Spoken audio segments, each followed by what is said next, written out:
বহু আবাহন কাଳରୁ ଏ ଅଞ୍ଚଳର ଛତିଶଗଡ଼ ଏବଂ ଓଡ଼ିଶା ପ୍ରାୟ 484ଟି ଜନବସତିରେ ବସବାସ କରୁଥିବା ବା ଗ୍ରାମରେ ବସବାସ କରୁଥିବା ଆଦିବାସୀମାନଙ୍କର କୁଳଦେବୀ ହେଉଛନ୍ତି ମା ସୁନାଦେଇ ଦେବୀ ସୁନାଦେଇ, ଯାହାକୁ କି ଆମର ବିଶ୍ରାମ ଛତ୍ରିଆ ବାବୁ ତାଙ୍କର ପୂର୍ବପୁରୁଷଠାରୁ ସେବା କରି ଆସୁଛନ୍ତି, ପୂଜା କରି ଆସୁଛନ୍ତି ଏବଂ ଧନ ଜୀବନ ସମସ୍ତ ମାଙ୍କ ପାଖରେ ସମର୍ପଣ କରିଛନ୍ତି। ଏଭଳି ଏକ ଅନୁଷ୍ଠାନ जो अनुष्ठान की कौन सी जगह देखा मिले ना। विजु जनता दल समय विजु जनता दल सरकार समय माँ सुनादेई 1.5 कोटी टंकार अनुदान दि जाइथिला माँ को पाद तले, जेठार किपर भाव में 484 खंड गाँव समस्त भक्त किपर समावेश हे से गेट या विश्राम घर या बजार या माँ मंदिर या आपन देखुवे वर्तमान सब असंपूर्ण, कारण सरकार आमर चलीगला विजु जनता दल सरकार चलीगला या प्रति कहार आ दृष्टि ना।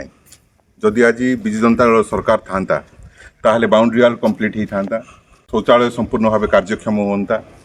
एवं जहाँ आनुषंगिक व्यवस्था ये समस्त तले आम जो चली चली आसिलु ये पेपर ब्लॉक पड़ी था एवं या गोटे पूर्णांग रूप दि जा पारंता, किंतु सरकार चली जावा फल आज माँ सुनादेईंकर पीठ असंपूर्ण एवं एथिपाई समस्ते व्यथित समस्त मन रे कह अच्छी। पूजारी महाशय सहित मुझे कथा होती जे अंचल बसवास करुवा चकटिया भुंजिया गंड समाज भाई माने पहरिया समाज भाई माने गौड़ कलथिया जिते सब लोक अच्छा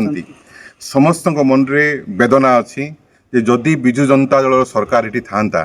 ताहले माँ पीठ आज पूर्णांग होता, किंतु हो पारला नहीं।